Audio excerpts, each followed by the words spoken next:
So what I'm going to be talking today is about the struggle of life.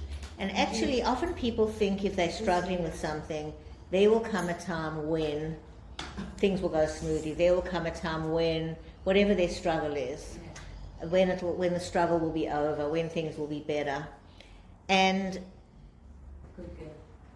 it's interesting, you know, when you read, sometimes I just read things and there seems to be a theme. And actually, one of the things that I was speaking about even on Pesach is that Rabbi Jonathan Sachs talks about, if you read the Torah, it's all a journey, but they never get there. There are 52 stops, and each stop means something psychological, but they actually never get there. They get to the bridge. You okay? Yes. They get to the bridge, and then they get to the end, and then they never actually get there. And in one of his talks, actually at his inauguration, he says, we now have a land of Israel, and are we ready? Are we ready for the next phase? And obviously for religious Jews, we're not at the next phase. We have a state of Israel, but Mashiach isn't here. It isn't run completely in alignment with Torah values. So while many, many Jews, of course, support the state of Israel, it's not Mashiach yet. We still don't have peace. We still don't have the lion lying down with the lamb. So when I read that, I thought it's true, actually. The whole Torah is just a journey. The first book, Bereshit, is the story of our ancestors and what they went through. And then the rest, we moved from here, and then they complained, and then we moved from here, and then there was a bit of a war, and then we moved to here. But actually, they never arrived. Sisyphus. Yeah. And then, of course, even the word Yisrael, Yaakov fought with the angel through the night, and it means I grappled with God. And so there's some of the explanations is God, Yisrael's name, when Hashem named him Yisrael, is as Jews we will always grapple with God. We're always grappling with why and how, and we're not happy and we don't like it, and all those things. And actually I was listening to a shir yesterday, and that Rabbi Wiegler was saying how, someone was saying how, you know, there are Jews or non-believers, and he says, we don't believe that there's a single Jew. They might think they're a non-believer. So she says, how do you say, you know, this person she knows says, where was God in the Holocaust? So he says, tell me, do they say where was the Yeti in the Holocaust? No, because they don't believe in the Yeti. They couldn't care less where the Yeti was. It's a fictional or not a fictional thing. They don't say where was the Loch Ness monster. But they say, where was God? Because there is a God, and where was he? That's really the question. As Jews, we're always grappling. It's always a struggle.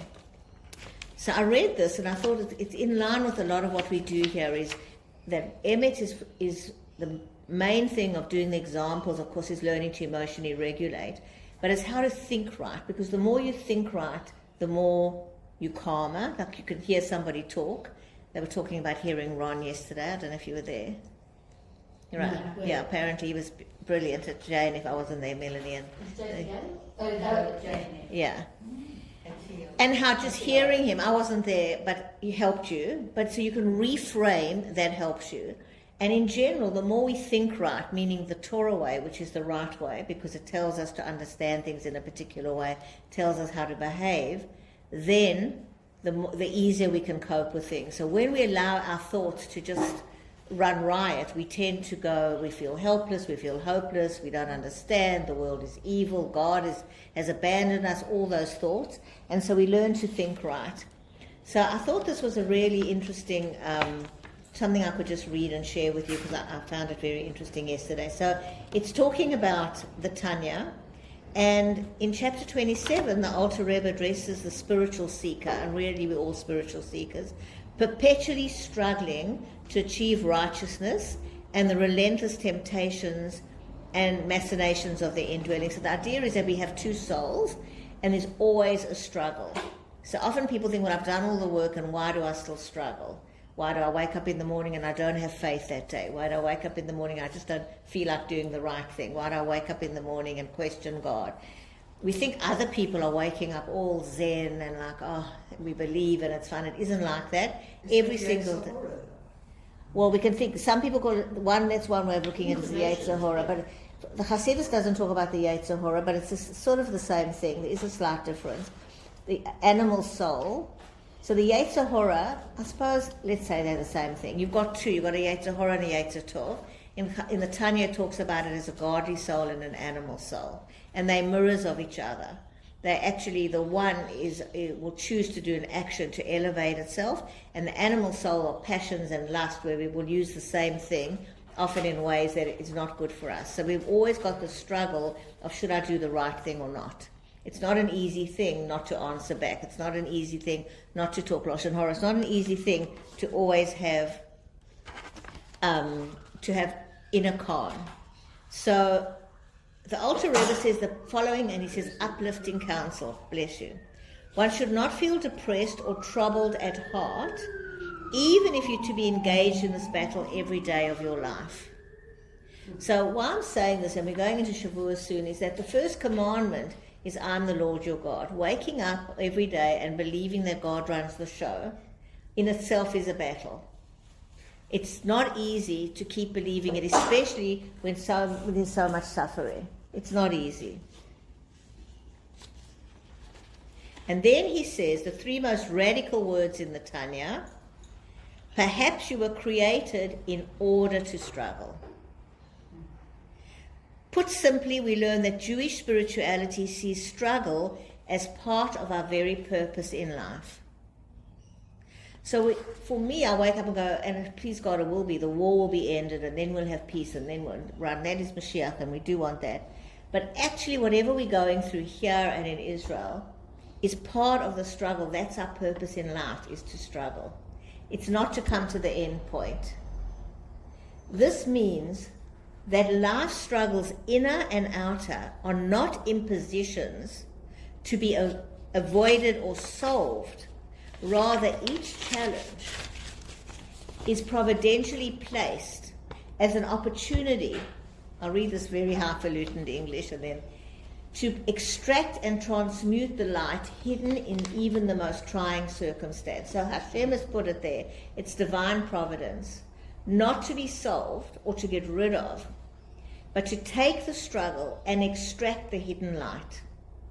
Every struggle has hidden light. Even the darkest day, there is hidden light, and our job is to reveal that light.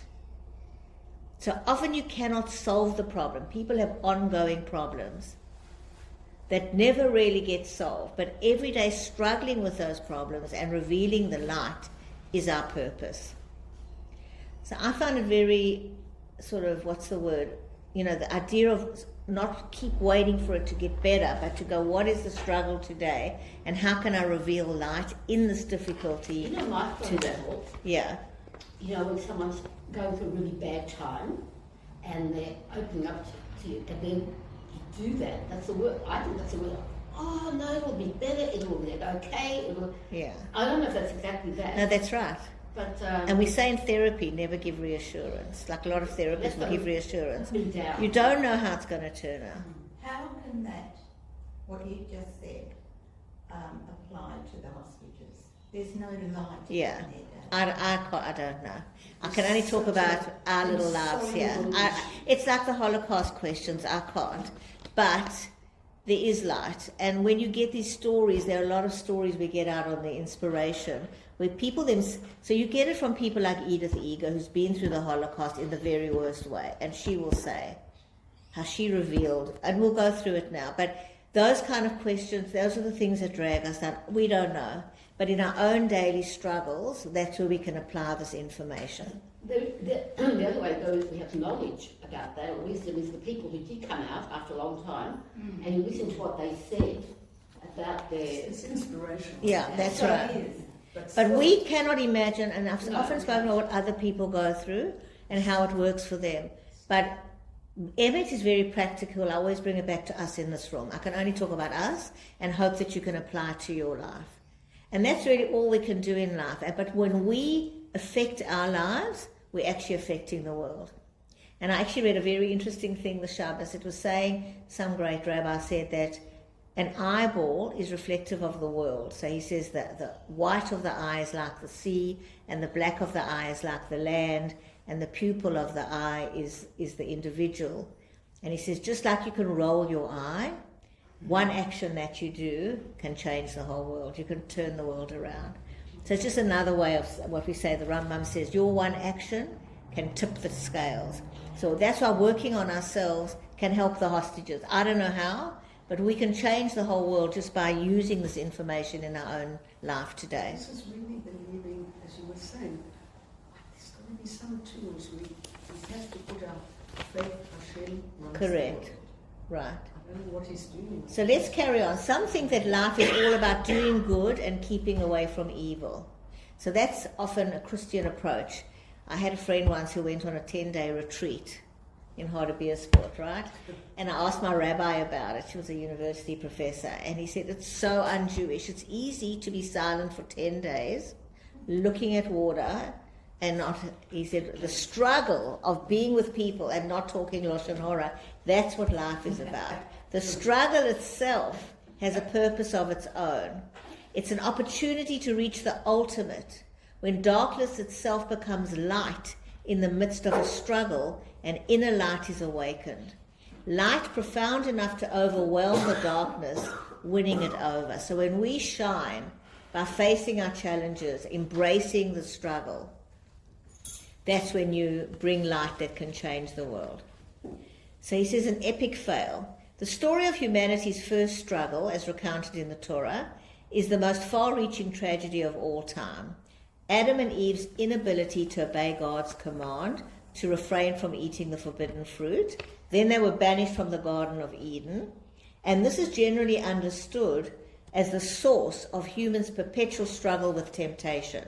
So it was before the evil was in the snake, then after they committed the sin, they internalized evil, the Yetzer Hara, and then they had to struggle. So during a talk given on Simchas Torah in 1963, the Rebbe explained the deeper meaning embedded in the story. According to the Rebbe, Adam's test was the archetypal trial of the human condition, and the Garden of Eden was the proving ground for humanity.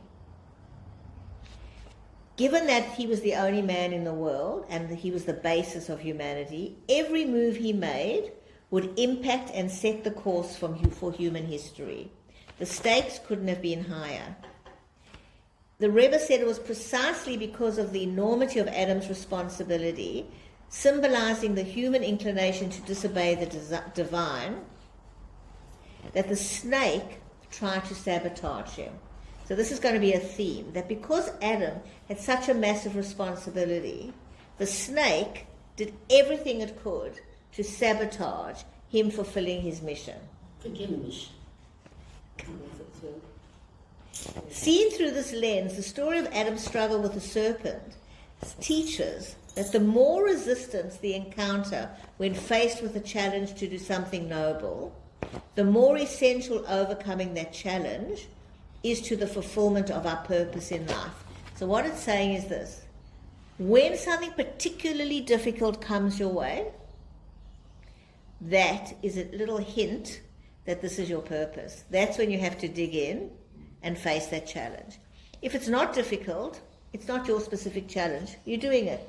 But when something is really difficult, really a major difficulty, it's because the external, or Hashem, because you've got to have an equal and opposite.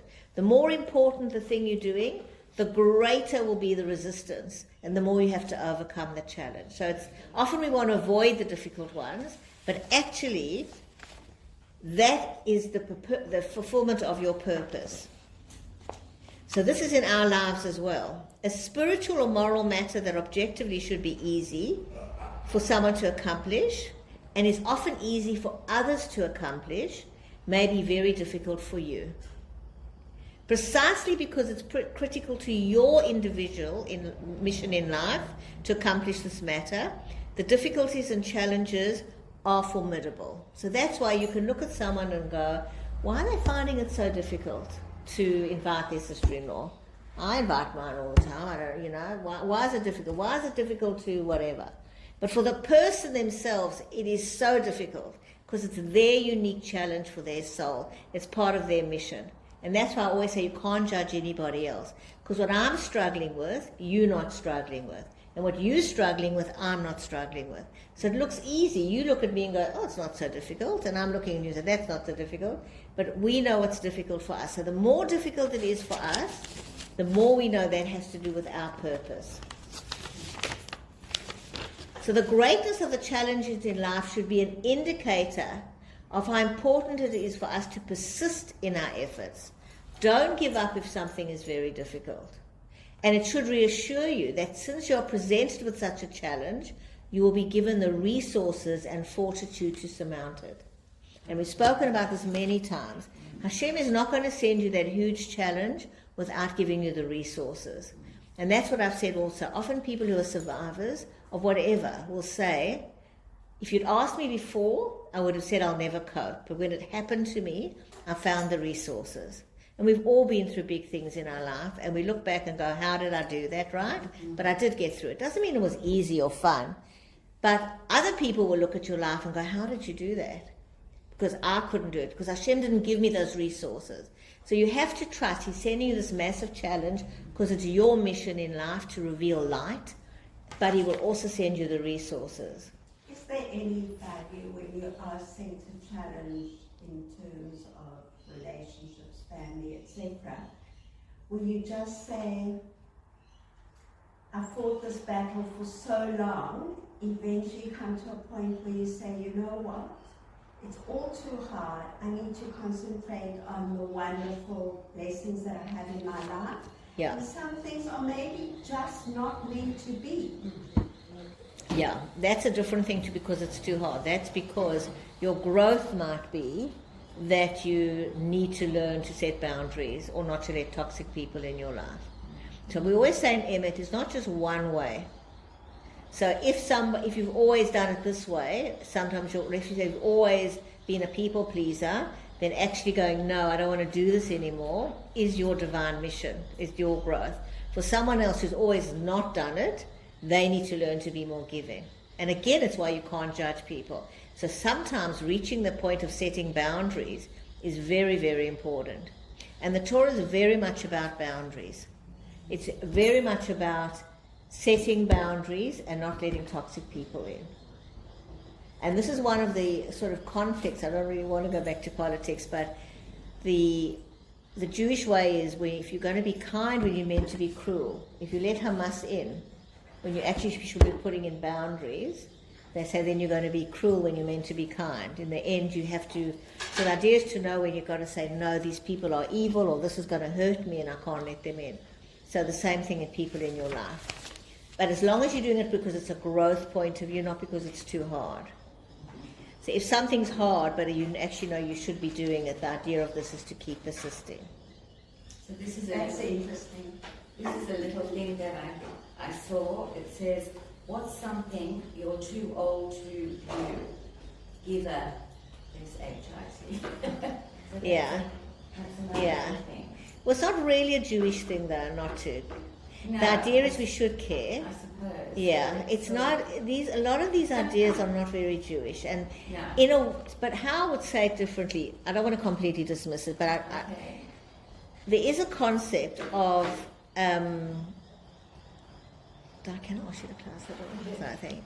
There is a concept of living with disapproval. So as Jews, we actually don't give it SH1T about what the world says. We have to, so that's a healthy way of not caring.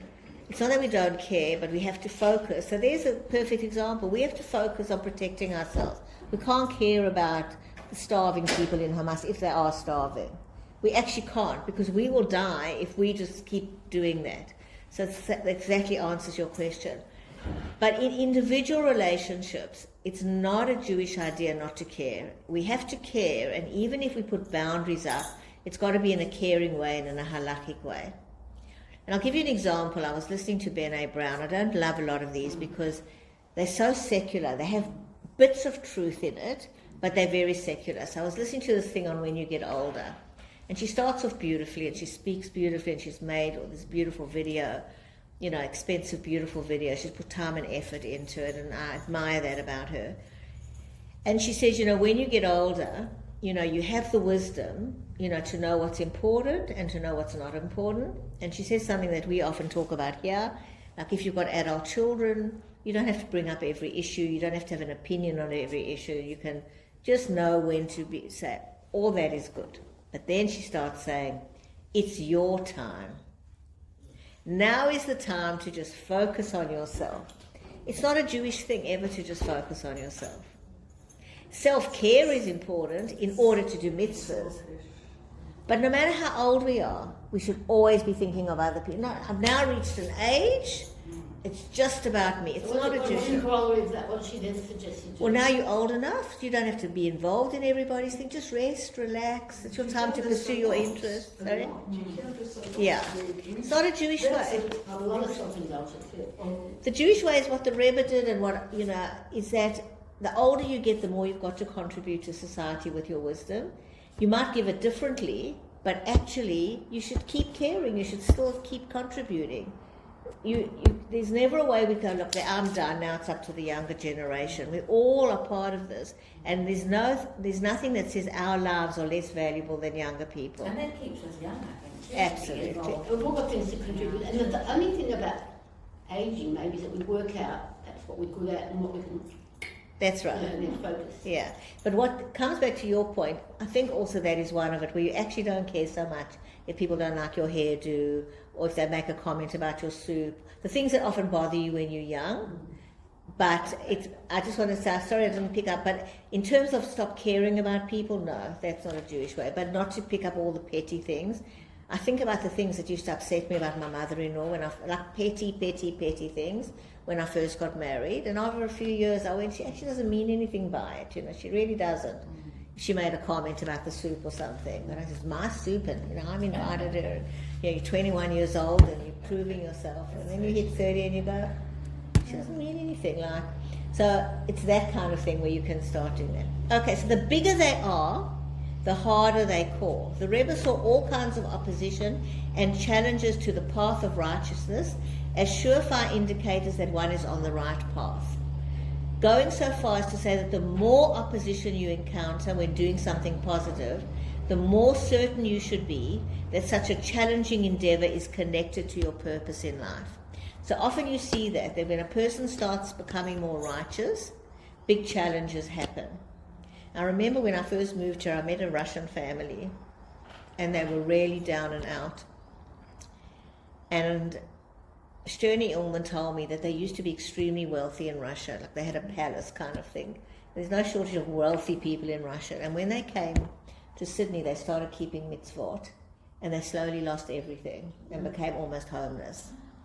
And it's not the only time I've seen that. So often when you start doing the right thing, you think, if I do the right thing, people often say, I'm doing the right thing, why is God doing it to me? It's not, this logic is, Dafka, he'll do it, because now he'll push back. You're trying to do the right thing, make it a challenge, so that you push and you grow, and that's your mission in life, to keep going. So back to this, if we go through suffering, the question is, why isn't God doing it in a way of, this is terrible, he's not in the scene. It's more about, he's sending me this difficulty so that I can grow, whether I'm in, wherever he puts me. So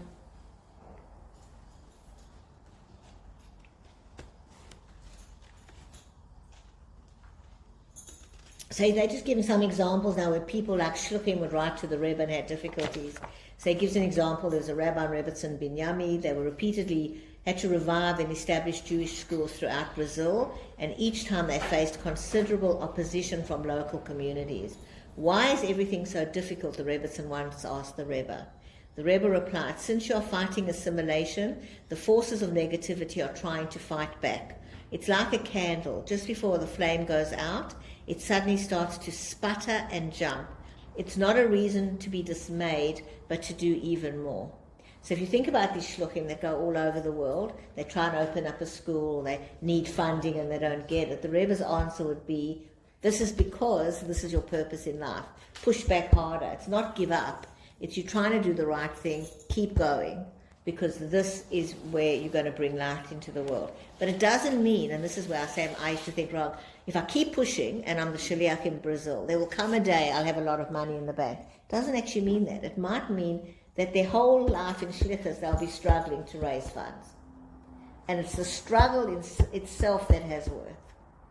It doesn't, I don't know, but I'm just using that as an example. Often people think, I'm just going to get through this. And we should hope that we're going to get through it. We're meant to be hopeful and optimistic. But you'll often find that people, their struggles keep going and they don't actually end. But it's on a day-to-day basis of coping with the struggle. No matter the nature of your struggle, whether it's internal or external, perpetual or fleeting, physical or spiritual, God provides you with the commensurate abilities. He provides you with the tools. He provides you with the strength to overcome them. So that's why when we say everything Hashem sends us is good, this is a way you can understand it. It's difficult.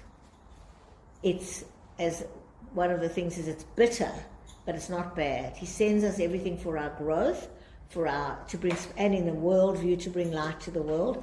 And He will give us the tools to get through it. We need to know that and let those tools in, allow ourselves to feel the strength.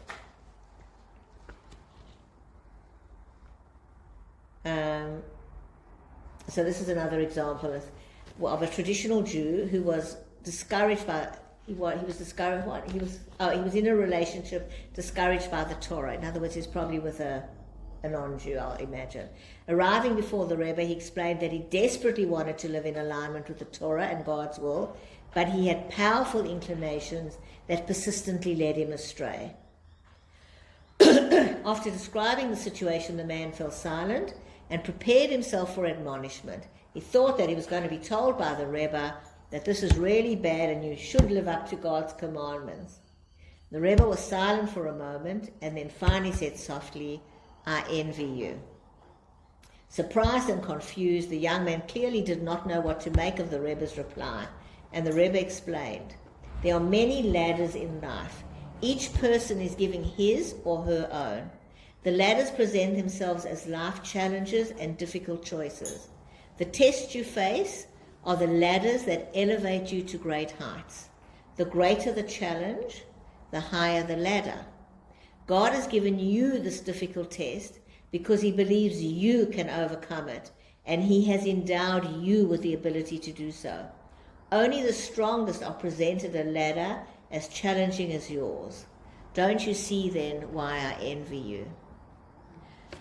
So the Rebbe and the other stories like that understood that when people have terrible struggles, there's another famous one in a previous Rebbe where he goes, "I work in a pub, an inn, and there's always swearing and debauchery, and it's very unpleasant, and look at you, Rebbe, you're living in a little yeshiva and you're protected from all of that." And that Rebbe said the same thing, "I envy you. I don't have the struggles you have every day. I don't have those opportunities to grow because I come every day to the yeshiva." So he's saying the same thing. You have this Yetzer Hara to do these things. I envy you because the fact Hashem is giving you, like the Adam and the serpent, this massive test shows how important you are, how important your responsibility is. And you need to grapple with it and overcome it. Not give up and not to justify it, but to keep grappling with it. So the idea of envying somebody that has got the struggle, as opposed to, as I say, the Rebbe that was saying my life is much easier because I don't have to face these tests. So each of us is given our own ladders to climb. There are many rungs that comprise the personal hurdles of morality. We're always making choices. Should I eat kosher or not? Should I speak kosher or not? Should I be kind or not? Should I, whatever it is we're struggling with. But we've also got individual circumstances that we must overcome to reach our highest potential and achieve our true purpose. Seen in this light, challenges become rungs to ascend rather than roadblocks to avoid. Providentially placed in our path to help us reach our greater spiritual heights. It's not an accident. Hashem has placed it there just for you. And that's sort of, in the book we're going through, It's All a Gift, is what she says. Each of our souls, God packages a gift, a ladder just for us, that is for our soul. Well, I've got mine and you've all got your own. By overcoming the challenges that await our path of purpose, we unleash inner strength and manifest capabilities that a life of ease and privilege could never impart or evoke. And I don't know if I mentioned this last time, but I don't know who said this, where I read it, but they did a survey of happiness in the world, and I think if Israel didn't come first, it came second. And the question is, why? And I think Douglas Murray was commenting on it, and he was saying because the youth there have a purpose. Is their life easy? No. They've just called up more reservists. Is it fun? No. Do they have a life of ease? No. Most of them are struggling financially now. Businesses are closed. Everyone's evacuating homes. If it's not a fire, it's rockets. If it's, there's ongoing stuff. And yet when they're measured for happiness, they're at the highest level of happiness because those kids know why they're on this planet. Some of our kids, not anyone in this room, but some of our kids don't know why. They wake up in the morning in a luxurious home and they want to kill themselves because they've got nothing to wake up for. So we mustn't be scared of challenges. It brings out your inner light. This perspective emerges from the Rebbe's unalterable awareness that the divine permeates every aspect of our existence. When we say Hashem is everywhere, we don't mean He's on every continent. We mean He's in every situation. When He sends you a problem, He's in that situation. Even the direst circumstances and personal challenges are infused with divine sparks waiting to be unleashed. And that's one of the reasons we say the Jews were dispersed, because there are divine sparks in Australia that we all had to come to unleash, to open up.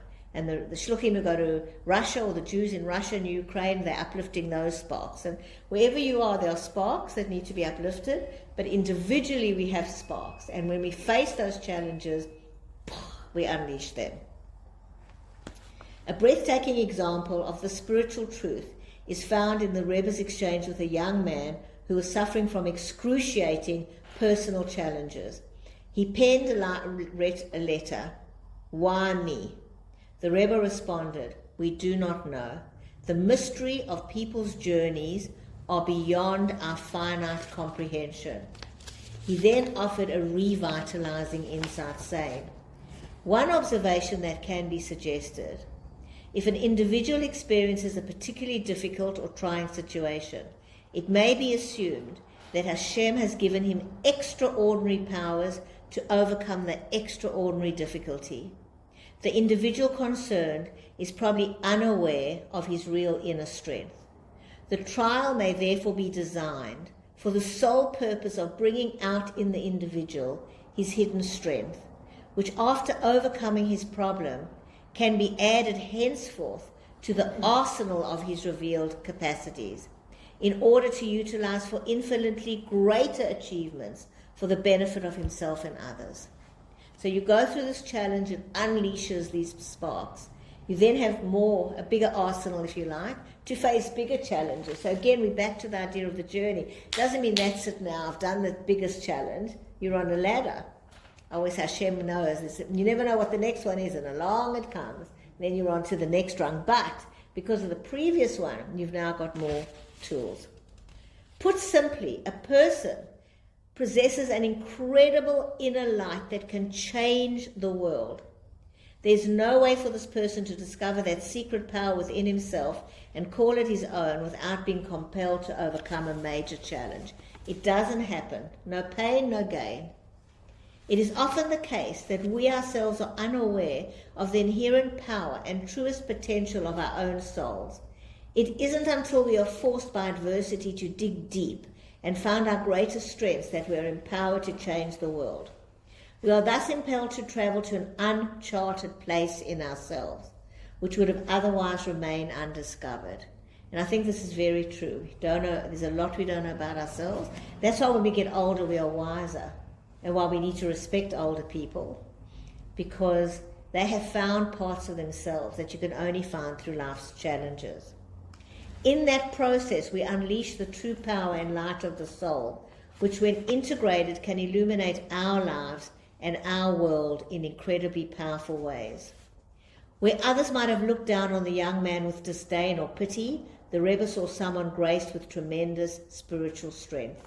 And that's what we often do. When someone's going through a hard time, we go, oh, we feel sorry for them. We should have compassion, and we should pray for them, but it shouldn't be in a way like it's a terrible thing. We actually could go, wow, Hashem has picked them because they must have incredible strength. And that's why you want to boost people's strength in a helpful way, not by reassurance, but in other ways. It would have been easy for God to clear the way for us, allowing us to coast effortlessly along the path of our lives. But in His infinite wisdom and benevolence, God orchestrated for each of us to encounter roadblocks and obstacles that invoke our greatest potential. In this way, the uphill battles of our lives become spiral paths, leading us higher and closer to God and to fulfilling our most sacred purpose. So, I hope this gives you inspiration, because we are going through very, very difficult times, to say the least. And I was finding myself thinking, you know, when people go, I don't know how many days it is, 570 something, I think now. And you go, wow, when is it ever going to end? And it's getting worse, you know, and I read the clickbait, it says, you know, IDF have increased, and this is increased, and there's more this, and you go, you know, you think it'll be a short war. Originally I thought, how long will it be? And they go, it's getting longer. Now they're saying it's going to go on indefinitely. And there's that feeling of, when is it ever going to end? And then when I read this, I thought, it's about the struggle. Not that I'm judging Israel, I have no words of wisdom. But the actual thing of waiting for it to end, it's more about today, this is what's going on. And how do we release the sparks? How do I work on myself to change the world? And how do I help others? And how do I bring goodness and light into the world? Because that's my purpose. My purpose of bringing light might look different to yours, because I've been given different skills and talents. But each of us has a unique purpose to bring the light and to change the world. And the world has changed. And again, I suppose I wasn't there yesterday, but if one looks at the world and how it was 80 years ago or 90 years ago, there has been tremendous suffering along the way. But if we looked at it on a different level, there's also been tremendous growth. And what this is saying, I'm putting it simplistically, and forgive me, I don't mean to make it simple, but the suffering, as Edith Eger would say, is part of how we got to where we are now. And it's the same thing now, although we don't like what it is, and it's a struggle, and of course we want it to be over. It's about not wishing the struggle was over. We can pray for it to be over, but embracing the struggle and looking at, why is it hard for me to believe today? Why is it hard for me to have optimism that Mashiach will come? Why is it hard for me to do the right thing and to give comfort and go, I've just had enough? Because I've also had that feeling, and I'm sharing it with you because these are common feelings. You know, sometimes I go, I don't want to watch the news today because I'm just tired, or I don't want to see a hostage face. And then I think, how dare I think I, in Sydney, Australia, don't want to see the hostage because it's hard for me. Why is it hard for me? How's the mother, father, siblings, you know, you need to, you know, it's that feeling of, you've got to face, and you've got to say, rather pray for that person than go, it's too hard for me today. Overwhelming with Yeah.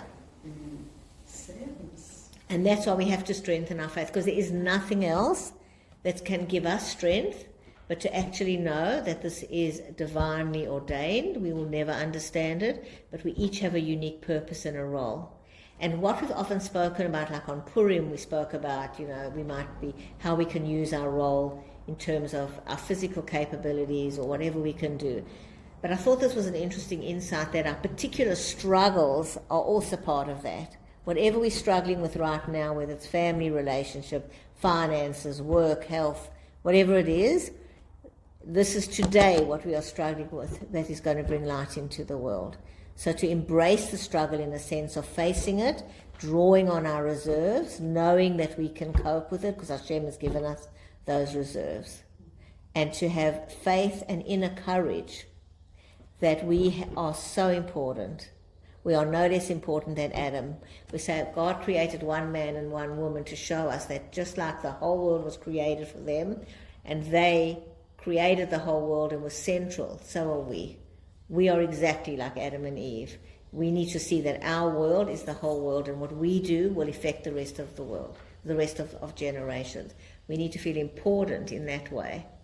We are not unimportant. We might not be prime ministers and presidents, but we are still incredible. We have as much power spiritually as the prime ministers and presidents. We need to embrace our importance in facing our struggles today and bringing light into the world. So I'll end there.